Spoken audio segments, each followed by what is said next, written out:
Last video में हमने aspect of productivity कर लिया था। अब हमने डीकम्पोजिशन स्टार्ट करना है। तो डीकम्पोजिशन क्या होता है? डीकम्पोजर्स ऑर्गेनिक मैटर को, जो कॉम्प्लेक्स ऑर्गेनिक मैटर होता है उसकी ब्रेक डाउन करते हैं। मतलब कुछ डीकम्पोजर्स होते हैं, वो क्या करेंगे, जो बड़ा कॉम्प्लेक्स ऑर्गेनिक मैटर है ना, इसकी ब्रेक डाउन करवाएंगे इनऑर्गेनिक सब्सटेंसेस में, जैसे कि कार्बन डाइऑक्साइड, वाटर, न्यूट्रिएंट्स में। इसको डीकम्पोजिशन बोलते हैं। और ये जो डीकम्पोजिशन का प्रोसेस है, इसमें ऑक्सीजन रिक्वायर्ड होती है, लार्जली ऑक्सीजन रिक्वायरिंग प्रोसेस है ये। डीकम्पोजिशन प्रोसेस जब हम पढ़ते हैं, एक टर्म जो आपके लिए थोड़ी न्यू होगी लेकिन आपको याद रखनी है, डेट्रिटस।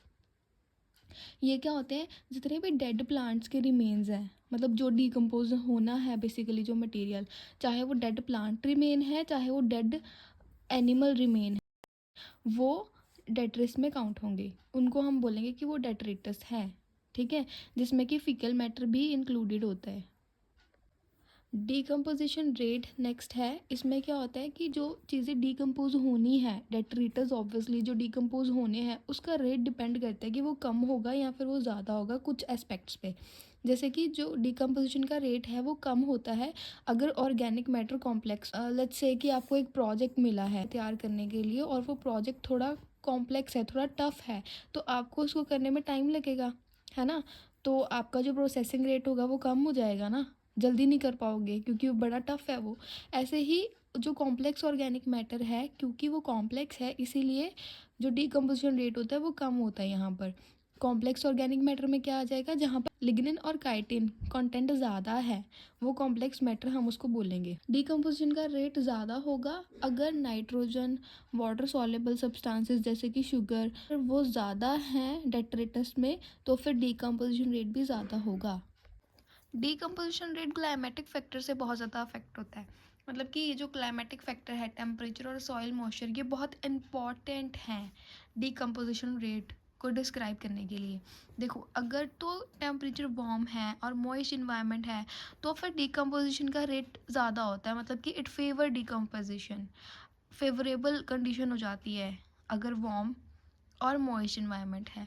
लेकिन वहीं अगर लो टेम्परेचर है, एनारोबाइसिस है, इसका मतलब क्या हो गया कि अगर कोल्ड टेम्परेचर है, लेट्स से मम्मा ने क्या हुआ, मम्मा ने खाना बनाया, ठीक है, अब ये बिल्कुल फ्रेश खाना है। अब हम चाहते हैं कि ये जो खाना है, हम कहीं जा रहे हैं घूमने, जब हम वापस आएँ 2 दिन के बाद तो भी ये हमें हमारे लिए एडिबल हो ये खाना।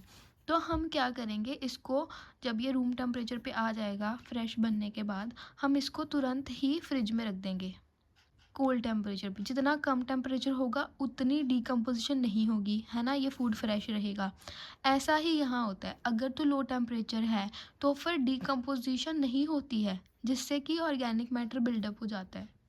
डीकम्पोजिशन के प्रोसेस के 4 स्टेप्स हैं। जो ये प्रोसेस है, दिस इंक्लूड्स 4 स्टेप्स, जिसमें फर्स्ट आ जाता है fragmentation, leaching, catabolism, humification and mineralisation.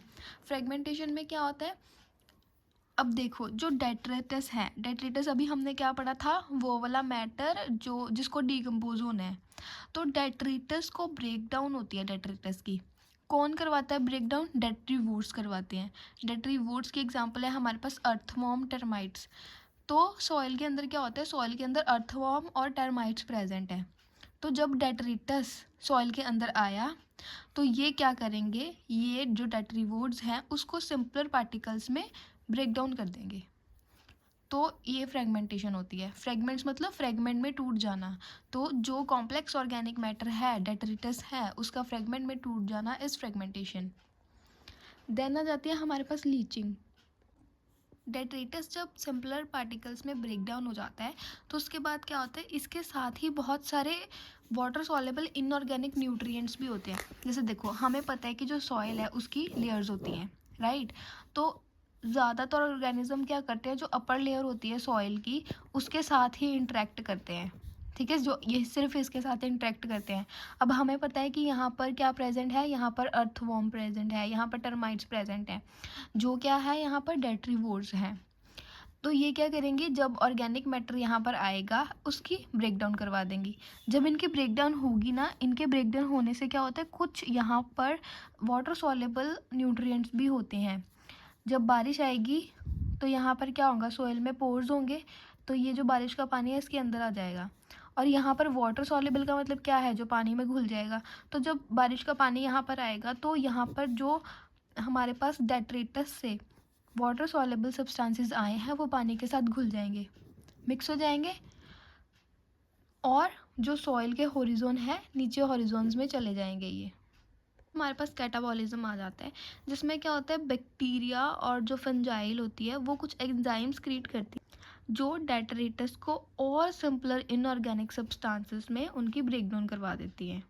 इसको कैटाबॉलिज्म बोला जाता है। Catabolism means break down. Catabolism का मतलब ही यहाँ पर ब्रेक डाउन होता है।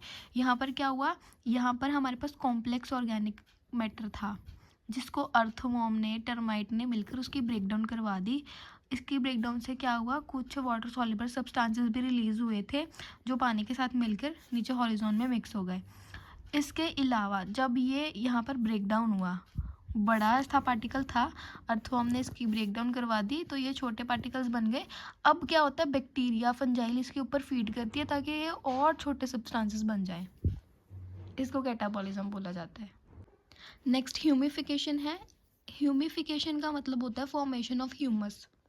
ह्यूमस क्या होता है, एक डार्क कलर का अमॉर्फस सब्सटेंस है जो हाईली रेसिस्टेंट है माइक्रोबियल एक्शन पे, मतलब कि माइक्रोब्स इसको जल्दी ब्रेक डाउन नहीं कर पाते हैं। इसकी माइक्रोब्स इसके ऊपर बहुत धीरे धीरे फीड कर पाते हैं, जिसकी वजह से ये डीकम्पोज नहीं होता जल्दी, बड़ा लो डीकम्पोजिशन रेट है इसका।